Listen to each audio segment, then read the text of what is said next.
اسلام ایک کامل، اکمل اور ضابطۂ حیات ہے جو ہمیں زندگی کے ہر شعبے میں زندگی گزارنے کا طریقہ بتلاتا ہے۔ انسانی زندگی میں جنسی خواہشات کی تکمیل کے لیے نکاح کو مشروع کیا گیا ہے۔ نکاح کے جملہ مقاصد میں سے نکاح کا بنیادی مقصد حصول اولاد ہے اور تسکین قلب ہے، تسکین روح ہے، تسکین ذہن ہے۔ نسل انسانی کی بقا کے لیے نکاح کیا جاتا ہے۔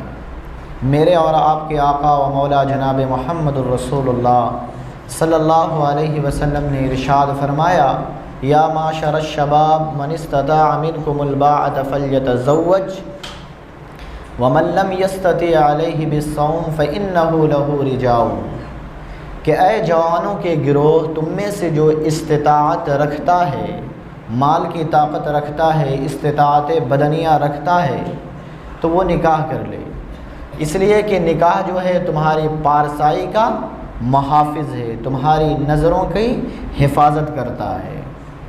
یہ تمہارے لیے تسکین قلب بھی ہے، تسکین روح بھی ہے اور تسکین ذہن بھی ہے۔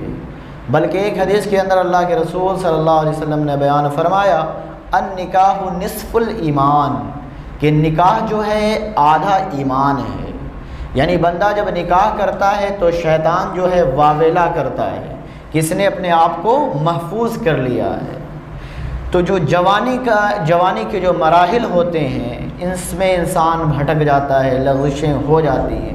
تو اس لیے اللہ کے رسول صلی اللہ علیہ وسلم نے بیان فرمایا کہ اگر تم میں استطاعت رکھتا ہے، کوئی جوان ہے، تو وہ پھر نکاح کر لے، اور اگر ومن لم یستطع علیہ بالصوم، اور اگر وہ استطاعت نہیں رکھتا ہے تو اسے چاہیے کہ پھر کثرت کے ساتھ روزے رکھے، اس لیے کہ جو روزے ہیں خواہشات کو توڑتے ہیں۔ تو میرے بھائی، جو نکاح ہے اس کو اللہ کے رسول صلی اللہ علیہ وسلم نے اپنی سنت بھی قرار دیا ہے کہ النکاح من سنتی فمن رغب عن سنتی فلیس منی، کہ نکاح کرنا میرا طریقہ ہے، نکاح میری سنت ہے، جو اس سے انکار کرتا ہے، اس کا انکار کرتا ہے، وہ ہم میں سے نہیں ہے، فلیس منی، اس سے میرا کوئی بھی تعلق نہیں ہے۔ لیکن نکاح سبھی لوگ جانتے ہیں، نکاح ہوتا ہے، شادیاں ہوتی ہیں، لیکن نکاح کیا جائے کیسے، نکاح کو کیسے منعقد کیا جائے؟ اللہ کے رسول صلی اللہ علیہ وسلم نے بیان فرمایا، اعلنوا النکاح وجعلوہ فی المساجد، کہ نکاح کو مساجد کے اندر منعقد کیا گیا، اس لیے کہ اس میں بندہ فضول خرچی سے بھی بچتا ہے اور بیہودہ باتوں سے بھی بچتا ہے۔ تو جب نکاح میں کیا ہوتا ہے، دلہا دلہن کو دعائیں چاہیے، ان کے لیے لوگ دعائیں کرتے ہیں کہ اللہ جوڑے کو سلامت رکھے، آپسی محبت عطا فرمائے۔ میرے بھائی، ہم لوگ چاہتے ہیں نا کہ ہم اپنے آپ کو مہذب لوگ کہلاتے ہیں، کہ ہم بڑے مہذب لوگ ہیں۔ اگر کوئی شخص کہے کہ ہم آپ کی بیٹی کو لینے آؤں گا تو پورے بینڈ باجے کے ساتھ لینے آؤں گا، پٹاخے کے ساتھ لینے آؤں گا، تو کیا آپ اس بات کو پسند کرتے ہیں کہ کسی کی بیٹی کا مذاق اڑایا جائے، کہ بینڈ باجا لے کر جایا جائے، پٹاخے چھوڑے جائے، اور کسی کی بیٹی کو لانے کے لیے بندہ کیا ناچتا ہوا جاتا ہے، تھرکتا ہوا جاتا ہے؟ تو یہ بیٹی کی بھی عزت کے منافی ہے۔ جیسے میں اور آپ اپنے سے محبت کرتے ہیں، جس طرح بہن کا پروٹوکول کرتے ہیں، جس طرح بہن کی تعظیم کرتے ہیں، اسی طرح وہ بھی کسی کی بہن ہے، تو نہایت یعنی ادب کے ساتھ جائیں، چار آدمی کے ساتھ جائیں۔ آج جو یہ معاشرہ ہے میرے بھائی، 200-400 لوگ لے کر بندہ حملہ آور ہوتا ہے، جیسے کسی محاذ پہ جایا جا رہا ہے، جنگ فتح کرنے کے لیے لوگ جا رہے ہیں۔ اس طرح کی تیاری ہوتی ہے، ڈیکوریشن ہوتا ہے، اس طرح کا ماحول ہوتا ہے، 5 مہینہ نہیں سال بھر سے پلاننگ ہوتی ہے، لگتا ہے کوئی جنگ جیتنے لوگ چلے ہیں۔ میرے بھائی، اس طرح کے کلچر کو آپ چھوڑیں۔ میرے بھائی، ایک چیز اور غور کریں آپ، کہ آج دیکھیں نا، ہمارے یہاں میت ہو جاتی ہے، کوئی بندہ فوت ہو جاتا ہے، تو ہم بڑا اہتمام کرتے ہیں، مسجد کے لاؤڈ اسپیکر سے بھی آواز دی جاتی ہے کہ فلاں صاحب کا انتقال ہو گیا ہے، جنازے کی نماز اتنے بجے ہے، اور پھر کل اور چہارم فلاں دن ہے۔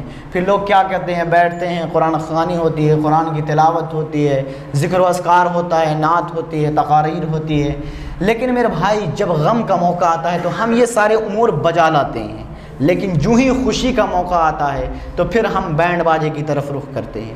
کیا اللہ کو صرف یعنی دکھوں میں یاد کیا جائے، یا اللہ صرف دکھوں میں اور مصیبت میں یاد کرنے کا نام ہے؟